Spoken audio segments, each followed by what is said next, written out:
And welcome back to the Whole Bucket and Zebra Talks Week 6. Today we're going to take a specific look at mental health because regardless of your situation, mental health is crucial to dealing with zebrahood.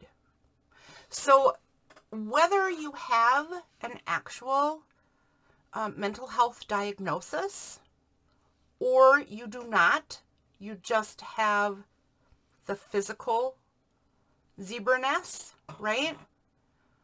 Mental health is going to require maintenance, and how you do it, that maintenance, is going to determine whether you're more or less successful in coping with zebrahood and its challenges at its more challenging times. Itchy head. Okay. It's a little too hot in here. So,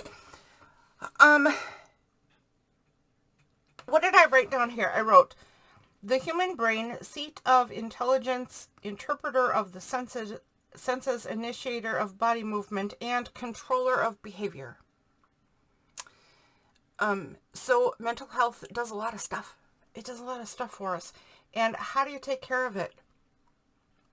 Well, let's talk about some stuff while I get started on today's Zentangle, and then we'll figure out what we're going to write down. And I don't think I say this enough, but what I write down can be the same as or completely different than what you decide to write down.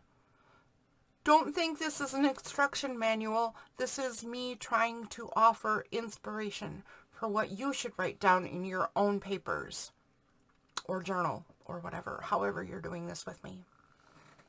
Make sure you're writing your stuff. Today's Zentangle is stupid easy. So all you do is make a half circle or a piece of a circle or what have you. And then you draw an aura around it, which means a line close to that first line. And then you color in the first section.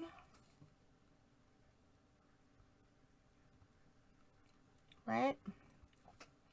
And then we're going to make some lines that go out. Or, okay, I'll show you a couple different ways to do this. One is you can make some lines that go out. Sort of like rays of sunshine. And then you're going to connect the lines. So you can do it any way that you like. There is a zigzaggy way you can do that. You could do it curvy if you like curvy lines better. I typically like curvy lines better. But the point is, it doesn't matter how you connect them any way you want to. And then you're going to start wherever your edge is and aura the whole thing. And you can follow your previous line, or you can follow your lines around. You can follow your lines that are joining the other lines exactly, or you can do what I did and just make it vaguely follow. And then you're just gonna kind of push your pen down a little bit of pressure right here, and then you're gonna flick it up so that it gets thinner line as it goes up. So watch, just like that. See how it comes to a point there? And you're going to do that 1 or 2 or 3 or 10 or however many times you want to, or none. If you want empty flowers, right? You can have them empty too. But you're going to do this. I tend to always do 3, and it doesn't necessarily look good. But I think if I do 3, I have to always do 3, and it would look better if I varied it. So play around with it and see how you like it. But try varying how many lines you have in your flowers. I should just leave it, but I'm not gonna. I'm gonna do the third one. OCD much? Okay, that's not OCD, but maybe it's a little tendency toward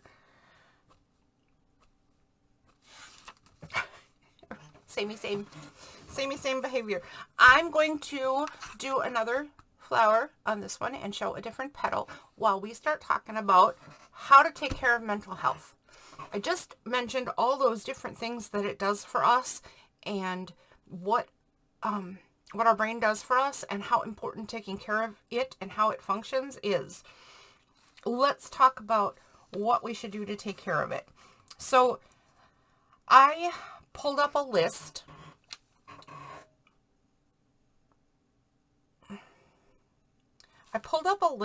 And wrote it down so that I would remember some things to cover.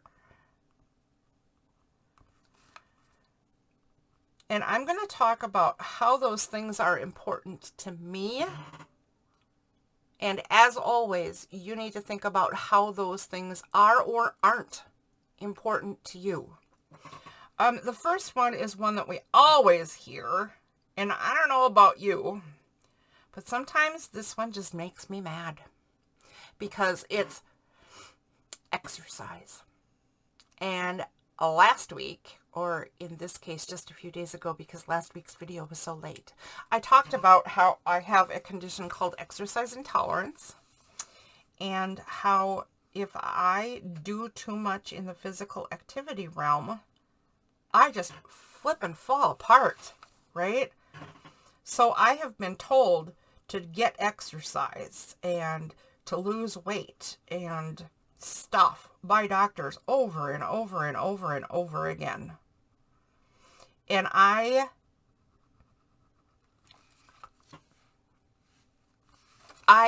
have tried and done I can't even count how many different exercise programs, right? I mean, I joined gyms and went to gyms and joined classes and did Kalinetics from a book and got videos and tried to sweat to the oldies and whatever. The same thing happened every single time. Every single time.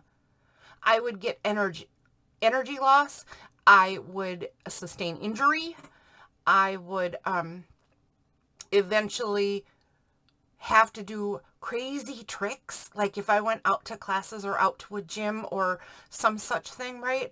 I would have to do tricks to try to stay awake afterward.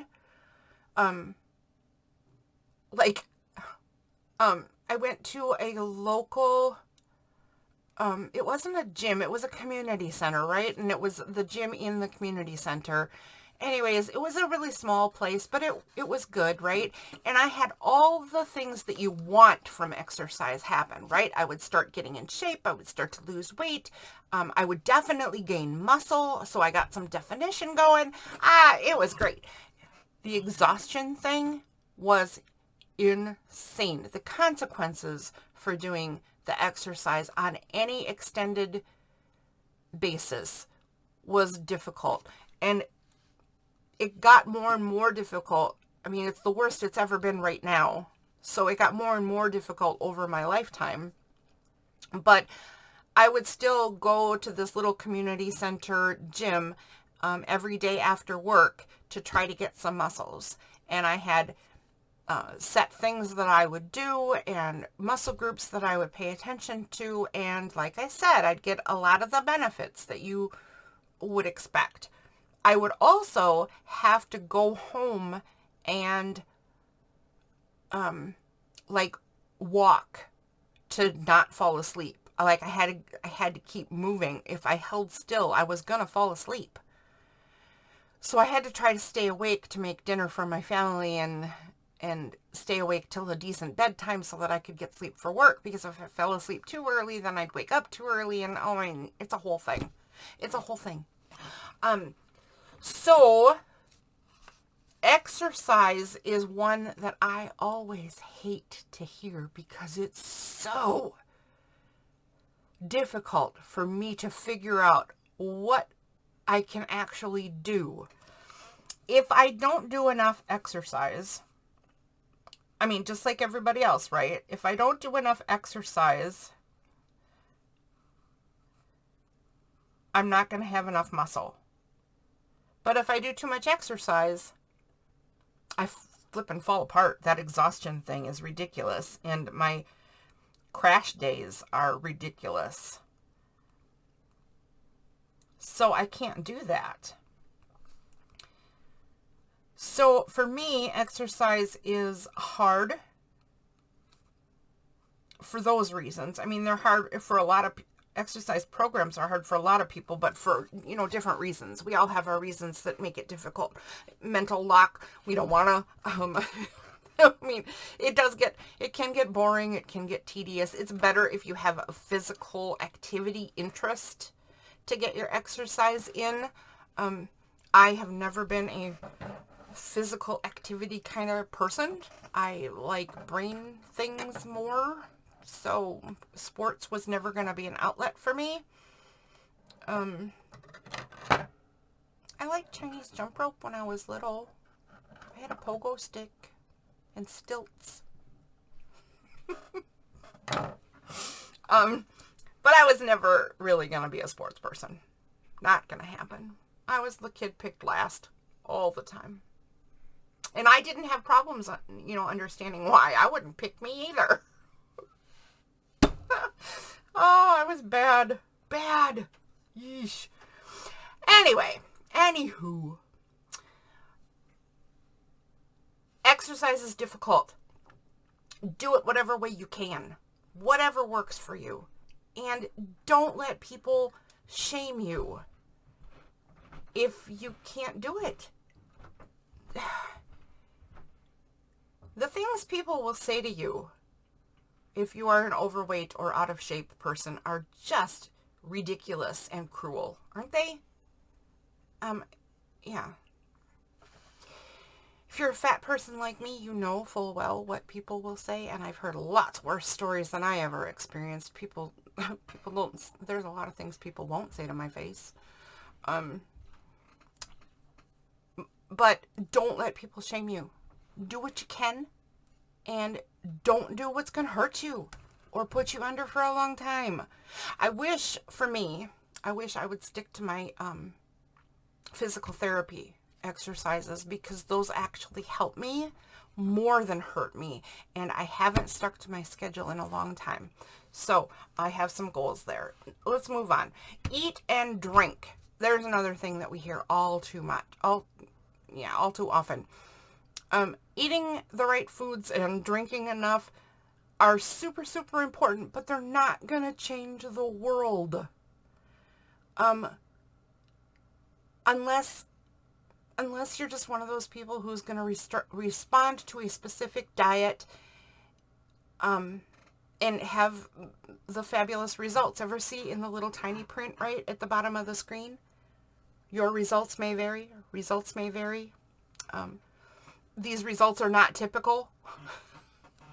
Actual results are different. And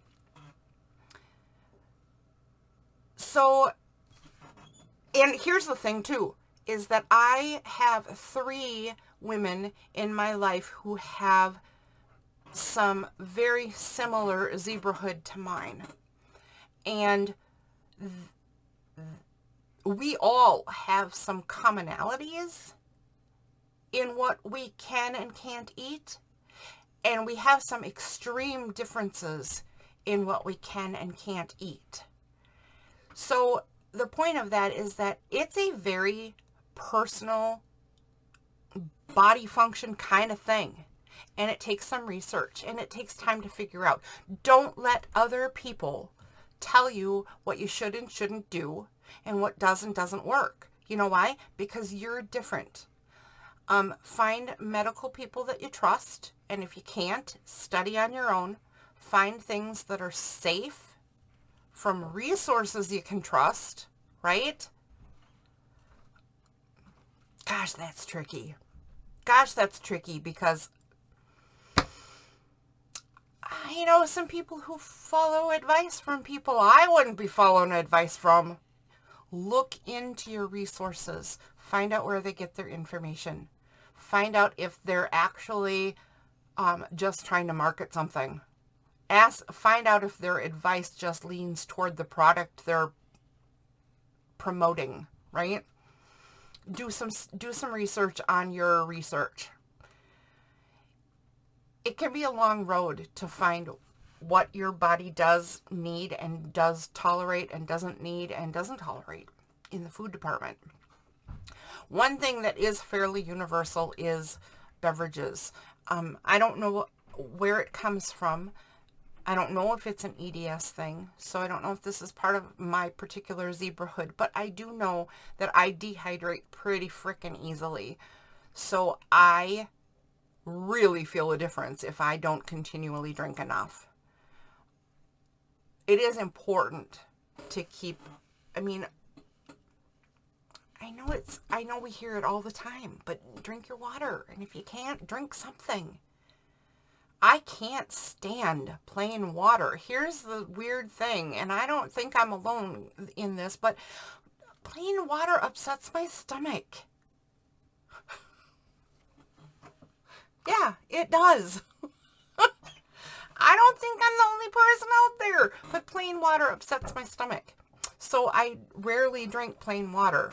I do. Sometimes it's very refreshing, but it doesn't happen very often. Sugar makes me sick as a dog, so I can't drink sugared things. I love caffeine and coffee, but that's really going to mess me up. So I only have a couple of coffees, and if I don't have them done, I can't drink them past a certain part of the day, or I won't sleep, and I'll cause myself to crash, and it's a big thing. Drink stuff. I'm not a medical person. I'm not a medical professional, in the sense that I should be telling you what to do or not do. But I do know that we're made up of a lot of fluids, and we need to keep that going. And dehydration can be a thing. And if it is for you, or even if it isn't for you, make sure that you're getting enough fluids into your body by whatever means you can. Hopefully not a super processed, acidic, sugared beverage, because those are not great. But get the fluids in whatever way you can. Okay. Here's something that is super important to me that I don't always follow, but I do as much as I can. Okay? Sleep hygiene. So what the heck is sleep hygiene? If you haven't heard that term before, here, I'm going to do this. We're kind of talking right now. Sleep hygiene is try to go to bed at the same time every night, try to get up at the same time every day, and try not to sleep during the day. Last week, I explained how I have these crashes where I sleep for ridiculous amounts of time. That is seriously out of control stuff. I have zero choice in the matter. And I try to fight it, but only because if you sleep that much, it can be hard to get going again. So I do try to get going again to see if it's going to be a thing, right? And then if I can't, I'm out cold again. So that's not the kind of stuff I'm talking about. If you have a problem with severe exhaustion, like the kind that I have described, you're like me and you won't have a choice. If you do have a choice, if you're just tired, if you're dragging through the day, push yourself to not take naps if you can. Again, everything is very, very personal, right? But here's the thing. If you can stay on the going to bed around the same time, getting up around the same time, no naps, regardless of it's weekdays, weekends, holidays, etc., it doesn't matter. Your body will respond to sleep much better than it would if you don't do those things. So other than crash periods, I do really try to stay on a schedule where I'm going to bed around midnight. So I'm a late person, right? So around midnight, I will try to go to bed, and then I try to get up around 8. That can fluctuate a little bit to one side or the other, but I try to keep it pretty consistent. There are periods of time where I get off kilter and I'm not very good at it. it can get hard. It can be really hard to get back on the wagon once you fall off.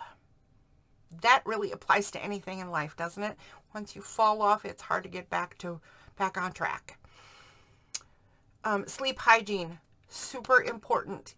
If you can pull it off where you are sleeping the same hours, the same space of time in any 24-hour period, regardless of what day of the week it is, you will feel a difference. People with sleep disorders, I would imagine that that's more important for. I don't know if that's true. I mean, I shouldn't say that. Okay, I take it back. I'm not giving medical advice. We're all different. All so different. Do what's best for you. But if you can pull this off, you'll like it. Next on my list of things to do to take care of your brain and your mental health is to relax. Another thing that I have going on in my body at all times is that it's almost never relaxed. The tension in my shoulders and in my back and in my head. Ugh. And everywhere. Like if I hold still for any amount of time, I will feel parts of my body just tense up. And it's not me doing it. I'm not trying to stiffen up. Why would I? Right? But I will get very uncomfortable. And the only time that I notice that it's gotten out of control is when it starts to hurt. And I'll notice, oh my gosh, I'm just so tense. I didn't mean to do that. And I'll have to shift and try to relax. That's a pain in the rump roast, I tell you. And what it does for me is it makes it horribly difficult to relax my muscles. It's so hard to do. I have been yelled at by, okay, yelled at is a little strong. So with a little bit of sense of humor there. But I have been told to relax, relax, relax by a dentist or a doctor or somebody trying to put in an IV. Under those circumstances, they think that you're tense because, you're in that situation. And they will tell me to relax. Only, I already thought I was. I feel relaxed, but my muscles are still very tense, so much that they can feel it and or see it.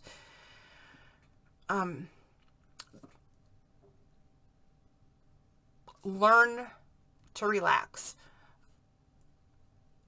Learn to identify your muscle groups. Learn how to tense your muscle groups on purpose. And then you can learn what it feels like to have them relaxed. Do that on purpose, tensing and relaxing as much as you need to learn how to relax. I don't know that I'll ever be able to just chill, right? So I think that practicing and learning will probably always be a thing for me. One thing that helps me a lot is YouTube videos. YouTube relaxation videos. And hardly ever the same one twice, right? Because been there, done that, and then I'm bored and I can't pay attention. But different ones all the time. There are relaxation videos up to your ears. Try them. See what works for you, if anything, right? Try to follow along. At least if you can get your brain out of whatever you're doing and listen along, you might feel relaxed for a little while. Relaxing is super, super important because life is demanding. And turning it all off is a super cool thing to do. Next one. Set goals and priorities. So I like this one, except that when you're dealing with chronic health issues of any sort, really. Okay, so this happens in everybody's life, not just chronic illness people. For chronic illness people, it can feel terrible and it can happen more often that you just get behind and you can feel like you've failed at your goals and you can feel that priorities don't really matter because they're constantly shifting because You know, if you forgot the stupid tiny things that you had on the back burner for the longest time for months on end, now all of a sudden they're top priority and maybe they shouldn't be. I don't think I explained that very well, but maybe you know what I mean. Priorities and goals seem to be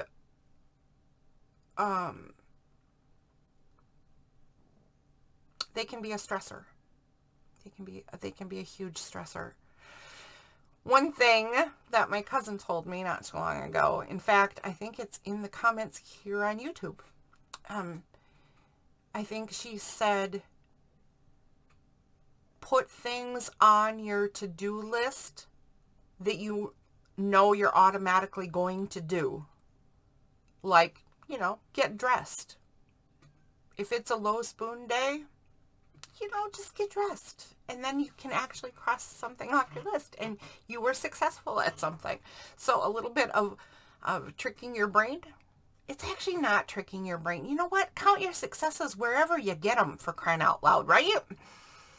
So put something on your goals list or your priorities list that you know that you're going to do anyway. That you know for a fact is going to be successful. Because then you get to count that success. And you should count that success. And if it's the only thing you did that day, it doesn't matter. You still had a successful day. Sometimes just leaving the pillow. Sometimes just sitting up might be it. It might be it. It's true. Okay, next thing.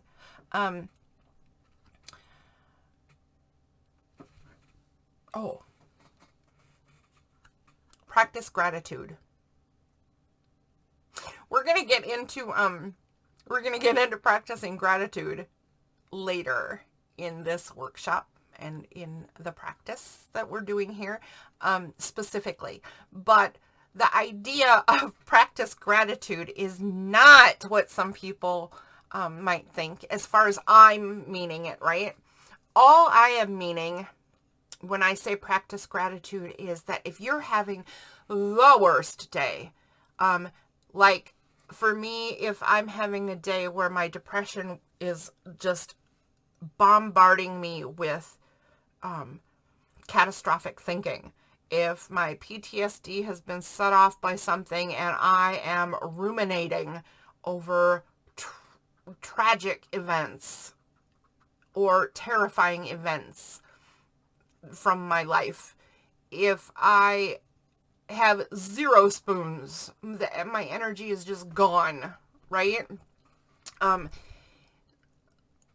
worst day, if all of the things are bad, how do you practice gratitude and why? And isn't that kind of rude? Excuse me. This is kind of rude.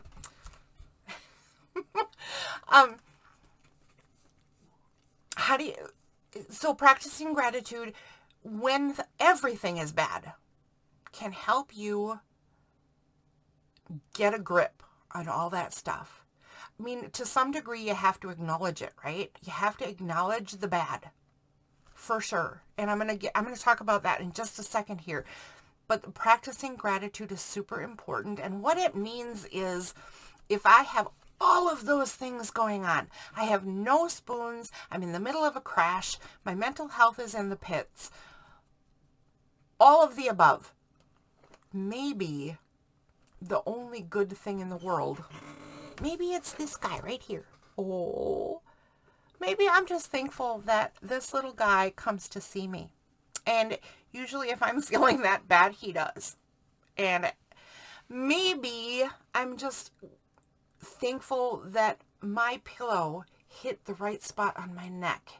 And I actually just feel supported from my pillow right now. I just love this pillow right now. Maybe that's all it is. Maybe it's just that you have a roof over your head today. Maybe it's just that you had a breakfast today. Maybe I don't know.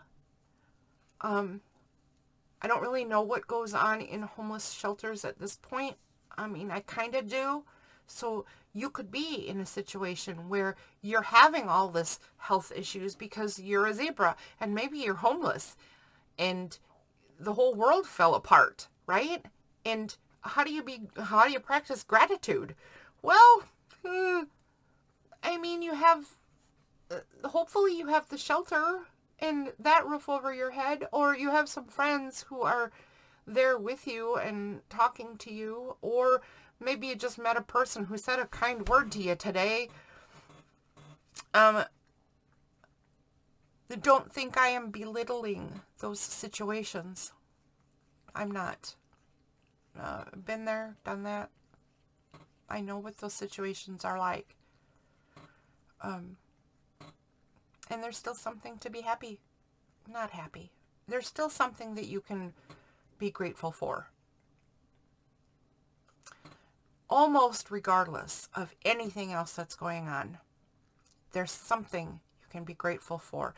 And the reason it's important to acknowledge even the tiniest thing to be grateful for is because it helps your brain survive whatever it is you're going through. Even if you're having the happiest time in the world, it's good to stop and think about what you're grateful for, right? If your health is totally on track and everything is coming up roses for you, for your family, for everybody you know, and everything looks perfect, stop and think about that. Stop and think about, look at all this stuff around me. This is a moment I really need to pay attention to. Excuse me, mister, you cannot climb up there. So regardless of anything, think about the things to be grateful for and help your brain pay attention to anything positive if there's nothing, and to everything positive if that's your situation at the moment. Okay. Next, challenge your negative thoughts, which is what I was just going to get to. If every single thing is bad, I've got all of those triggers. I'm in the depression. I'm catastrophic thinking. I'm triggered for PTSD, and I'm reliving something horrid, and I can't make it go away, right? I used to just try to push it. Just try to push it down. Just try to push past it. And eventually you do push past it, hopefully. Okay, not everybody does. Hopefully, if you're like that, you eventually push past those things and you get to a part where you're feeling better again. That's not always the case. So, better to not just push past stuff. Better to challenge those negative thoughts. If they're negative thoughts about yourself, think about that. I don't remember what mine were a few pages ago, but I was pretty honest about what I was thinking and what I was feeling. And it wasn't very good at the time, was it? Lousy, lazy, foggy, fat, sick, self-judgy, unfair. Yeah, a failure. Okay, so I don't know that it's really a lot different right now. Like I said, I'm on the struggle bus in the depression department, but here's how you challenge those thinking, or those thoughts, right? Am I really lousy?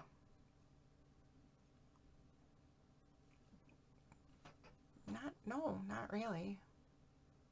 No. Am I really lazy? No. No. That's me buying into what other people say about me. And then I get sick and I can't do stuff. And then I think, oh, you're just lazy. No, I'm not. I'm too sick to function right now. And I need to give myself a break. If you do that, give yourself a break. All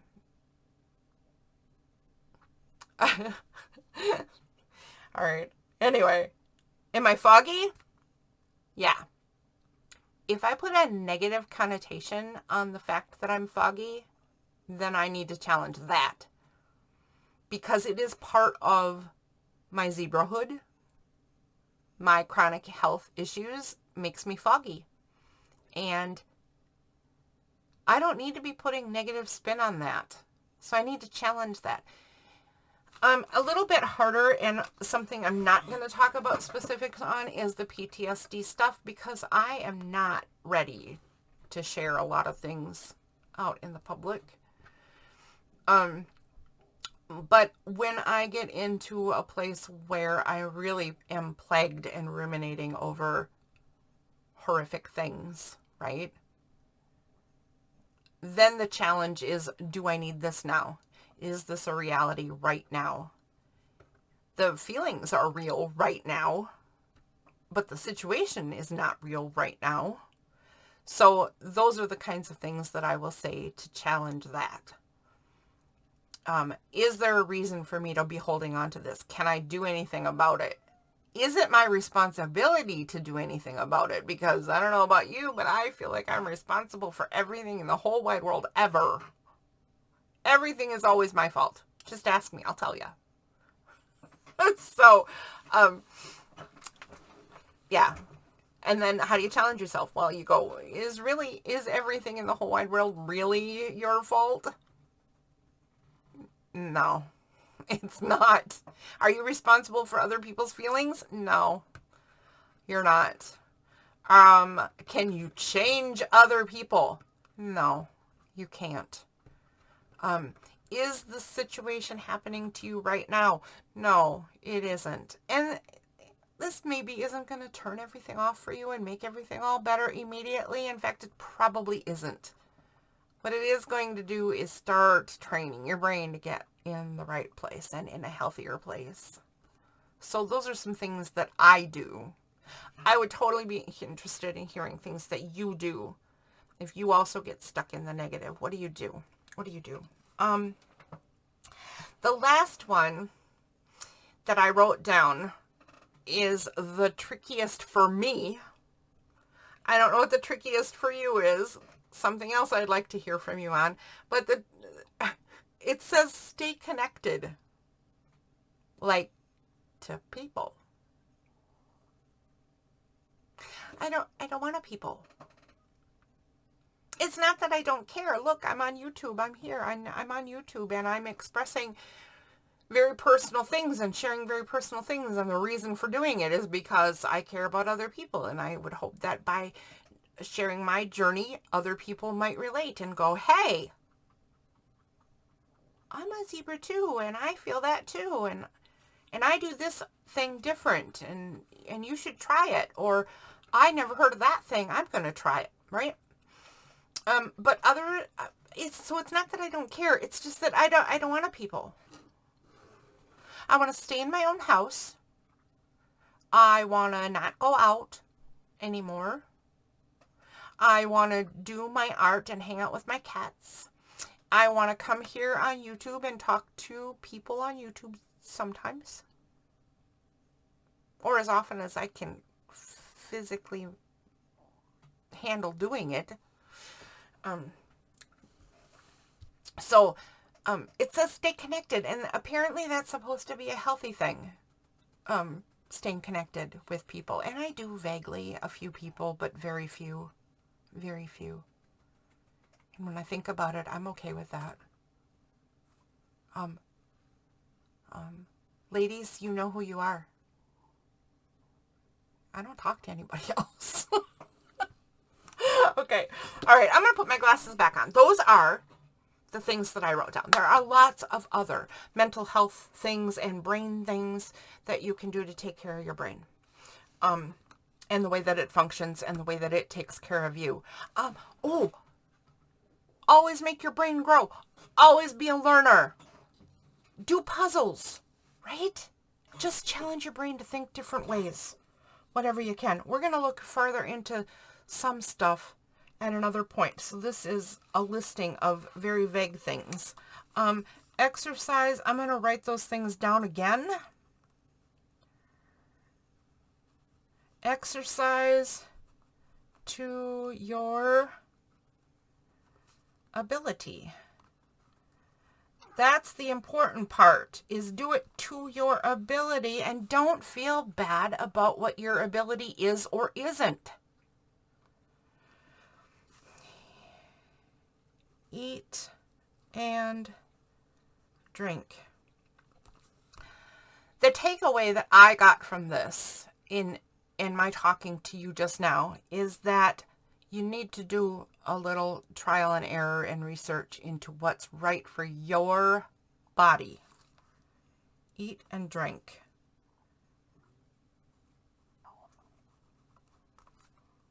What's right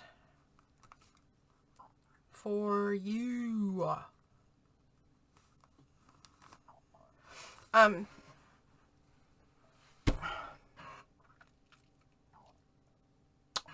All of this has a huge element of what's right for you. All of this has, I don't know, just tons of stuff. It's all about each individual person, but these are all categories and items that need to be considered for each individual person. Sleep hygiene.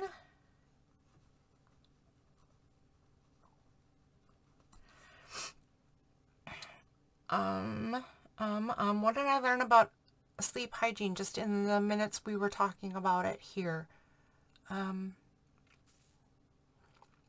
Keep trying. Even when I fall off that, I'm going to just keep trying to do it. Then we have relax. And I'm just going to write learn how next to that one for me, because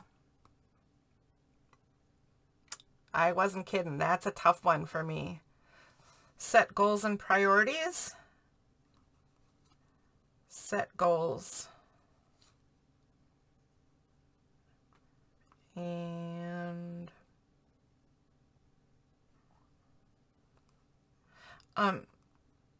so I'm kind of stalling here because that took up a lot of space, and that's kind of a big category. And I don't really know what my takeaway is for setting goals and priorities. As always, it's like what they are to you. Let me try to get my head around. So the takeaway really is not, I want to say give yourself a win, right? So put something on your list that you know you're actually going to achieve so that you have a success. I'm a little afraid to write that down because it feels like you're belittling something, but I want to count successes wherever they are. I want me to count successes wherever they are, no matter how big, no matter how little, right? And I want you to do the same thing. Count successes regardless of how big or little they are in your goals and priorities.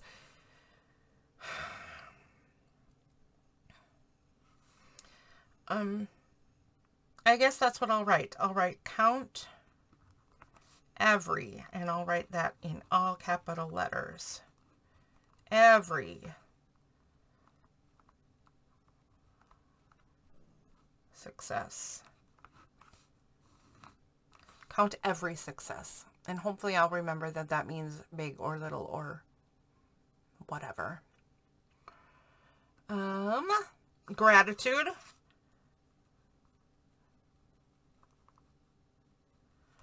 Practice gratitude.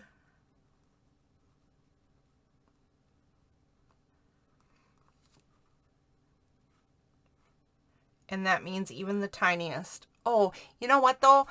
What I took out of what we just talked about was that I want to do that in good times and bad times. Like I already know about bad times because that's when I really need to remember to practice gratitude. Look for something good. Look for something good. Look for something good, right?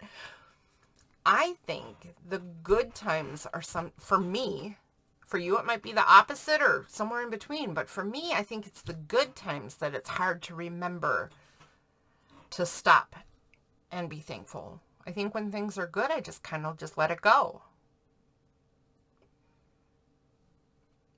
I'm just going to write Always. No, I'm not going to just write always. I'm going to write good times and bad.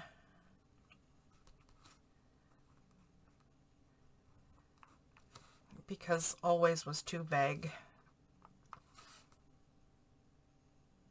This will remind me that stop and smell the roses. Either when everything is roses or when you think that roses are a myth. Stop and smell them.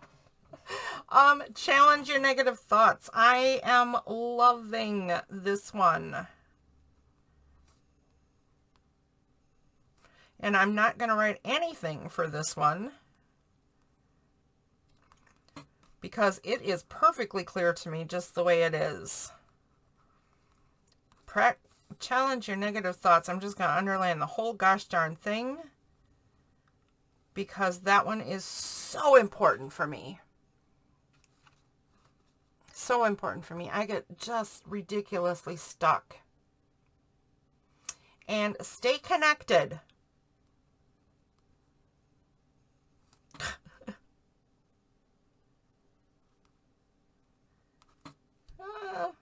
If you wanna.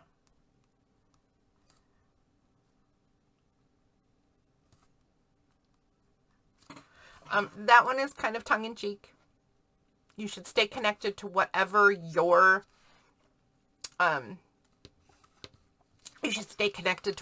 support system is. And I do.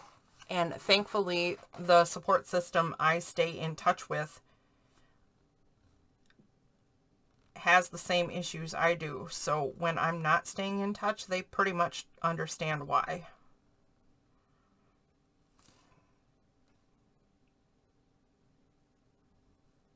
Oops, that's not what I wanted to do. Yeah, whatever.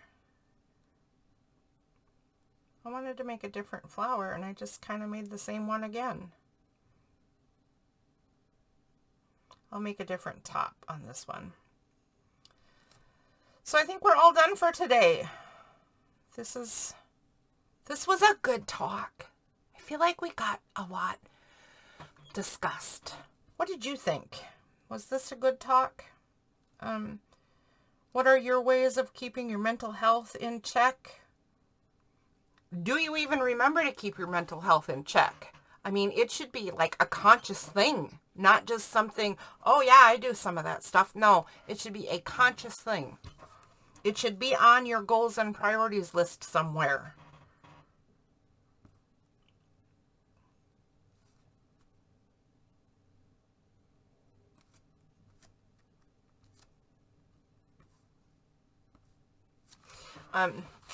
Okay, so there, we just made some flowers. If you want, you can also make a flower coming out of another flower.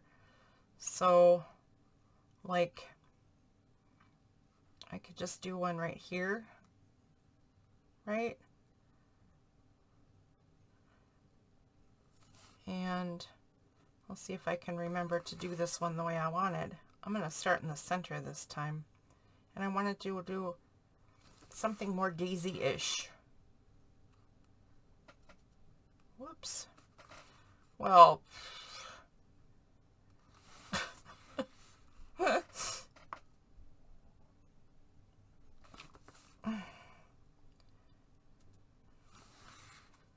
that's not the greatest flower. Looks like there should be another petal back there. Then we're going to do that. I'm going to try to just do one. Just one. Yeah, whatever. And then I'm going to do a little tiny flick too off the top to make it look a little more feathery. There we go. I'm going to fill this in with some more flowers off camera. I think I'm going to keep working on that one. But remember that we're going to put these Zentangle patterns together at some point and do a little bit of a project with them. So I hope you're following along, and even if you're not, it'll be fine to join in at that time if you want to. All right, thanks for talking about this a little bit more in depth and things that you can do to take care of mental health and brain function. I'll see you next time. Bye.